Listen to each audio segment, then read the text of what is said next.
Do you dream about starting a podcast to build your personal and professional brand, but haven't yet pursued action in order to make it happen?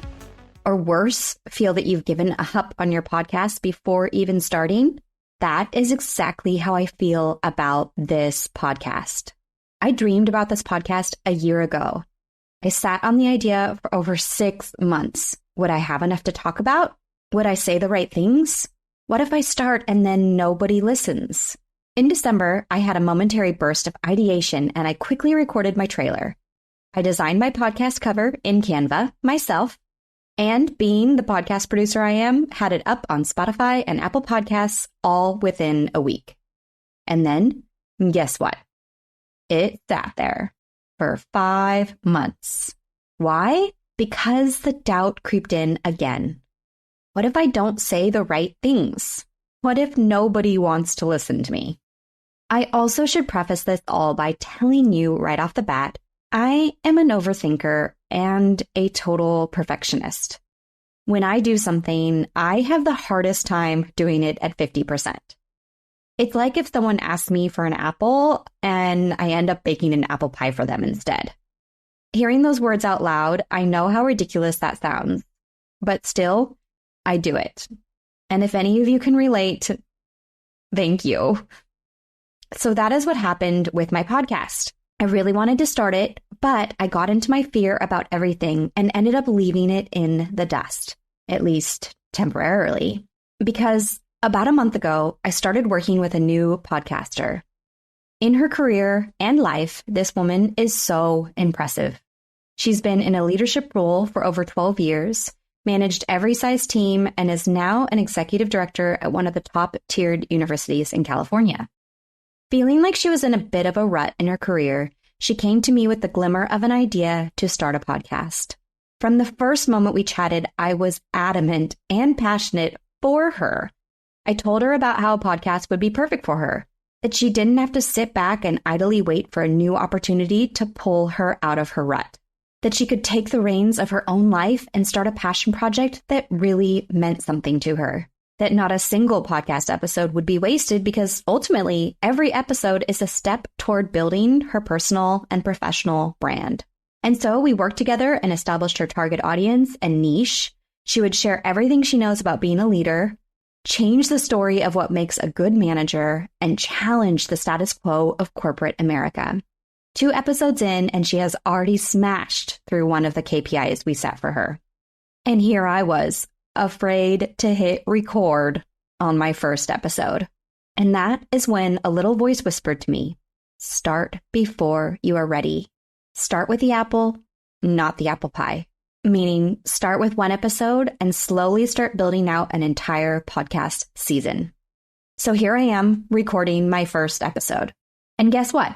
It seemed only fitting that we're going to talk about the psychology, practical tools, and strategies that you can use to start before you are ready. Before we jump into today's topic, you should know a little about what I do at Brave Moon Podcast. I am a podcast producer and I help busy professionals launch and build successful podcasts from home. And if you couldn't guess, home is exactly where I am right now, recording from my cute little office in the back corner of the apartment I share with my husband and my adorable dog, Riggs, who is actually sleeping at my feet at the moment. To learn more about what I do, you can jump on my website and be sure to download my free Startup Podcast Guide, which houses my comprehensive Startup Podcast checklist, plus my top recommendations for audio equipment, podcast host, and recording platforms. Check out the links in my show notes now. So first, let's start with talking about what it means to start a podcast before you are ready. Podcasts have become an increasingly popular medium for sharing stories, insights, and advice on a wide range of topics. But for many people, the thought of starting a podcast can be daunting. You may feel you need to have all the right equipment, a perfectly polished script, and a large audience before you even consider launching your own podcast. However, the truth is that it's better to start before you're ready. Starting a podcast can be a lot like starting any new venture. There will always be a million reasons not to do it. You might feel like you don't have enough time. You might worry that you don't have anything interesting to say, or you might be concerned that your voice isn't right for podcasting. Other things I hear from my podcasters are things like, I'm too busy. I won't be able to keep it up. I don't know what to talk about. These are all valid concerns, but they are also obstacles that you can overcome. One of the best things about podcasts is that they can be created with relatively little equipment. You don't need to invest thousands of dollars in high-end equipment or a professional studio to get started. All you really need is a computer or smartphone, a microphone, and some basic editing software. You can then record your show from the comfort of your own home and upload it to a hosting platform with just a few clicks. To put this in perspective, I work with one of the largest gym brands in the world on their podcast. And the host records from home with a $150 mic and uses a recording platform that costs less than $20 a month. Anyone, big or small, can record a podcast from home. If you're looking for great audio equipment you can purchase today directly from Amazon, check out that free Start a Podcast guide I mentioned, which I've linked for you in the show notes. No, seriously, you can buy a great microphone for under $70 US today, and I've included a direct link to shop for that microphone in my Start a Podcast guide. Another important thing to remember is that your podcast doesn't need to be perfect from the get-go.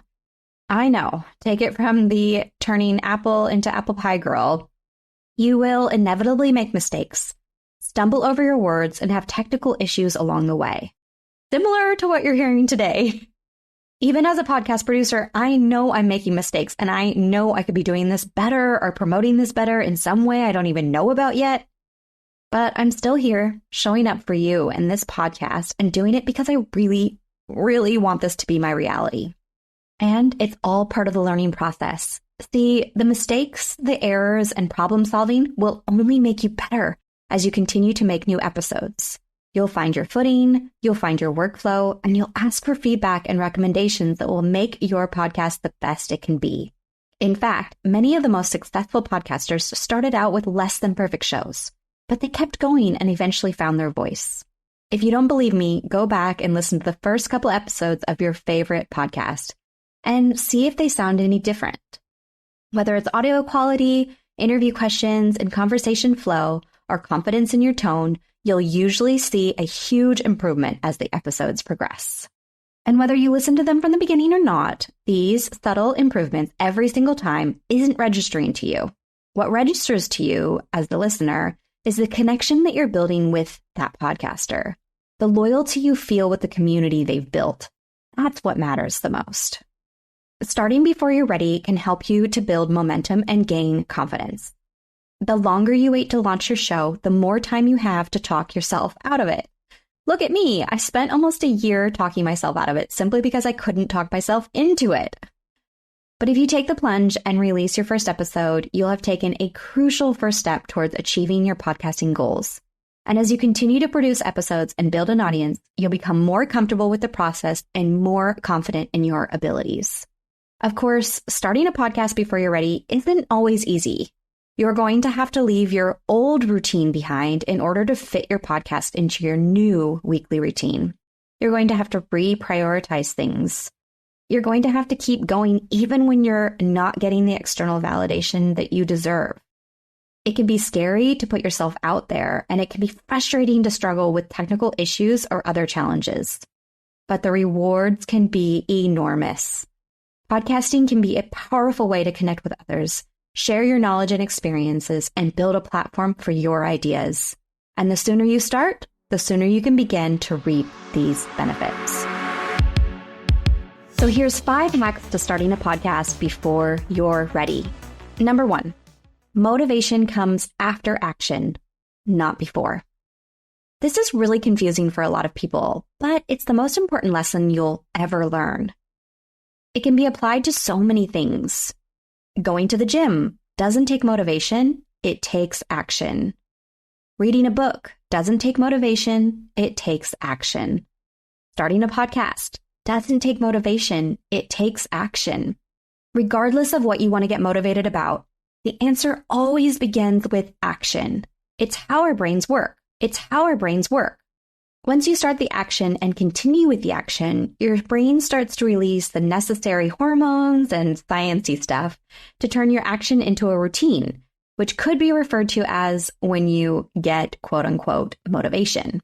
But until that point, you are going to need to go against every natural instinct you have in order to move beyond your current routine and start doing the thing that you want to do. In this case, a podcast. Number 2. You're not too busy, you're just not prioritizing this to make it happen. It's a harsh truth to hear, but what you're doing on a daily basis is what you are prioritizing. It may feel like you don't have a choice, and frankly, some things you don't. You have kids, you have a job, you have obligations. Believe me, I get it because I have them too. But is there any wiggle room? Do you work more hours than you actually owe to your job by chance? Do you spend time on your phone or social media and then look up to notice the sky has darkened? Nope, just me. You are busy. I know that. You don't have to change anything you're doing. But what I'm asking is there anything you can reprioritize in order to make this dream of yours come true? Number 3, you don't need fancy equipment you can record with your smartphone. You don't need fancy equipment. You can record with very basic equipment. In fact, at the bare minimum, you can record your podcast with your smartphone. Personally, I do recommend investing a small amount in your microphone and accessory setup. I mentioned earlier that I have a startup podcast checklist, and you're welcome to check that out in my show notes. Every microphone and accessory setup that I recommend is well under $500. Number 4. Stop focusing on doing the podcast for you and start doing it to serve others. This is such an important life lesson. You can definitely start a podcast for yourself, but oftentimes these reasons can be superficial. But the moment that you realize that your podcast is about building a community, connecting with like-minded individuals, and ultimately helping them on their journey is the moment your podcast becomes bigger than you. So every time you start to worry that your podcast isn't perfect or you've made a mistake, you'll also be able to remind yourself that you are doing the podcast because it's helping others grow and learn. And that's a really special mindset to have. Number 5, hire a podcast producer. You knew I had to throw this hack in there, right? As tacky as it is to mention my services, you should know that hiring a podcast producer is going to be the best solution to starting a podcast before you are ready. In my launch package, for instance, I help you strategize, plan, and niche your podcast. I help you decide on a name. I help you with theme music, podcast description, script writing, the trailer, cover art, and get you on the listening platforms you dream about, like Spotify and Apple Podcasts. Plus, I take care of editing and scheduling your first 4 episodes. I've included a link in the show notes, and you're welcome to check that out. Let's dive into tangible, accessible programs, techniques, and advice you can use today to launch and build your podcast. First and foremost, choose a topic. The question I ask every new podcaster is, what do you want people to know about you, personally and professionally? Oftentimes, your answer gets to the heart of the matter. We all want to be known for something. For me, it's storytelling and podcasting. For my podcaster, Megan Scully Casillas, it's leadership. For another of my podcaster, Meg Durham, it's well-being for teachers. We all have something we're passionate about and that we want the world to see too. And oftentimes, what you're most passionate about is actually something you can teach others about as well. So choose a topic and then decide, who do you want to teach it to? In other words, who is your target audience and listener? Now, I do have a podcast niche worksheet. It will only take you about 15 to 20 minutes to brainstorm and discover what your podcast niche and name should be. It truly will take you from confused to confident in your podcast niche and name. I will link that in the show notes as well. And this leads me to my second piece of advice. It's time to select a name. Choosing a name can be really intimidating, but don't worry. In the show notes, you'll not only find the podcast niche worksheet link, but I've also included a link to my favorite article about what to do and not to do when choosing a podcast name. You are so welcome to email me at hello@bravemoonpodcast.com and share what you've chosen as your topic and name. You are so welcome to email me at hello@bravemoonpodcast.com and share what you've chosen as your topic and name. I'd be so happy to offer and provide feedback. Up next is planning your content.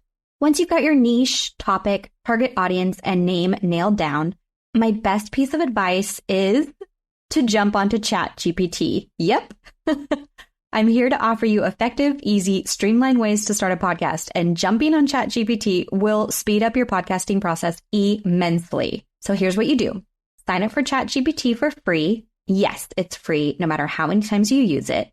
Then prompt ChatGPT with something similar to the following phrase, quote unquote, please provide me with 52 content ideas for my podcast about brackets, insert niche, targeting, brackets, insert audience, named, bracket, insert podcast name. And I will put that exact prompt into the show notes as well. I promise you that ChatGPT will come back with 52 content ideas very quickly. It's a game changer. So at that point, ChatGPT just created 1 year of content for your weekly podcast. Granted, you still have to expand on the content and script it in your own tone of voice. But hello, ChatGPT just saved you hours of research and brainstorming. The next step is to start recording your episodes. I'm going to stop you right now before you spend hours and hours of researching the countless number of options out there for recording programs, because there really are so many out there. But what you need is Podcastle. That's it. I swear to you, Podcastle is your answer. Podcastle is the most comprehensive program that I have found on the market. It not only records audio and video, but it also allows you to set up remote recordings with co-hosts, guests, and anyone else you want to talk to on your podcast. Every person is recorded locally, which is essentially the most important part of recording a podcast. It also records on separate tracks, so you don't have to worry about background noise from your guest, nor yucky crossovers when you accidentally interrupt each other. Granted, everything I've just said is also offered on Riverside, Squadcast, Zencaster, etc., but the best part about Podcastle is that it's also a multi-track editor. You can actually edit your podcast from its web browser-based platform. You can add and edit multiple tracks of audio. You can add copyright-free music and sound effects, all from its platform. The platform also does auto leveling, so it sets you up with the exact audio levels you should have on a podcast, and it masters your sound beautifully. Then Podcastle bundles it all up into one easy track for you to upload to your podcast host. I recommend batching at least your first 3 episodes before going live with your first episode. Batching is an incredible tool to help you stay on top of your task list and ensure you're always ahead of the game. I call it precrastination, and it's really key to a successful podcast. Once you've recorded and edited your first few episodes, it's time to add your podcast to the listening platforms. Podcast host is how you get on those listening platforms. You'll need one podcast host to distribute your podcast to all listening platforms. And I'm going to do it again for you. Stop the hours of research and listen to me. Acast is the listening platform to join. Not only do they have a comprehensive free version, unlike many other platforms, but they are also IAB certified, very user-friendly, and have great analytics. There is a premium version of their product, which I do recommend, but it's not necessary to start. Once you're set up on the podcast host, you can publish and distribute to all the best listening platforms directly through Acast for free. I've included a link to Acast in my show notes. 2 other steps you should take before launching your first episode is to create your podcast artwork and to write your podcast description. For your podcast artwork, the easiest route to take is Canva. There is a free version, but I absolutely love Canva Pro features, and I think it's worth every penny. If you haven't checked out Canva yet, I have shared a link to it in my show notes. It's essentially a comprehensive artwork tool, web-based, and makes design really easy for anyone. You can actually type podcast cover art into the template search, and it will come back with hundreds of options for you to choose from. All you have to do is select a template you love, add your photo and color scheme, and there you go. That said, I would be remiss to not share that we offer in-house graphic design artwork that is next level. The graphic designer on my team is truly an exceptional human on every level. And that, podcaster friend, is how you start before you're ready. Listen, I am so excited you've just listened to this episode. It means you have really taken the first step towards starting your podcast, and that's amazing. I'm so glad that I get to be a part of your podcasting journey. If you have interest in working with me directly, please reach out to me today. email me or visit www.bravemoonpodcast.com to learn more about what my team and I do at Brave Moon Podcast. Stay real, stay open-minded, and happy podcasting.